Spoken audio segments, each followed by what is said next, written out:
There are books removed from history because they contradict established doctrine. And then there are books removed because they describe something far too real. The Book of Enoch belongs to that second, more unsettling category.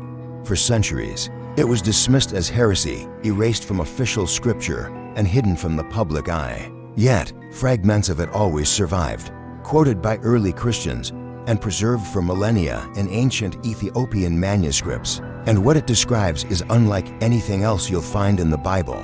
According to the Book of Enoch, humanity wasn't just corrupted by its own sin, it was corrupted by contact. Before the Great Flood, beings known as the Watchers descended to earth. They weren't demons, and they weren't human. They were described as angels.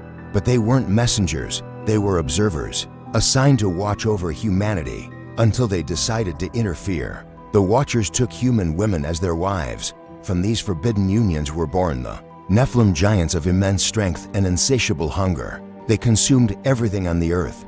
They consumed the animals, and eventually, they turned on humanity itself, consuming people. But this physical corruption was only the beginning of the horror. The Watchers also taught humanity forbidden knowledge, things we were never meant to possess. They taught the secrets of metalworking and weapon forging, the arts of sorcery and astrology, and even the creation of cosmetic enchantments.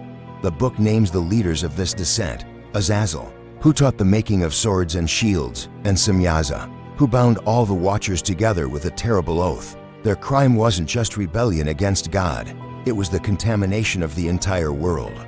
According to the text, the earth itself cried out in agony. Not metaphorically, it literally screamed.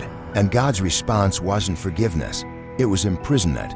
The Watchers were bound deep beneath the earth, sealed away in total darkness until the final judgment. Their monstrous offspring, the Nephilim, were destroyed in the Great Flood, but their spirits remained. This is where the Book of Enoch becomes truly disturbing. It claims that demons are not fallen angels, as is commonly believed. Instead, they are the disembodied, restless spirits of the dead Nephilim, forever wandering the earth, desperately seeking human hosts to inhabit. This is precisely why the text was considered so dangerous. It completely rewrote the understanding of demonology.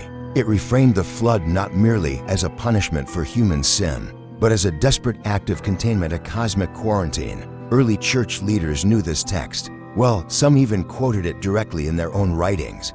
But eventually, it was systematically removed from the canon. Why? Because it introduced a terrifying idea that humanity's suffering isn't accidental, and it's not entirely our own fault. It suggested that our very nature was altered, that we were interfered with, and that something profoundly non-human once ruled openly among us. The Book of Enoch concludes with prophecy not of redemption, but of a chilling return. It warns that the Watchers will rise again, that their chains will one day break, and that the final judgment is far from over. And perhaps the most disturbing part of all is that the book never once claims these events are symbolic or allegorical. It presents them as history. And as we all know, history has a terrifying way of repeating itself. Thanks for watching. If you found this as fascinating as I did, make sure to like, subscribe, and hit the bell so you don't miss our next deep dive into the mysteries of the past.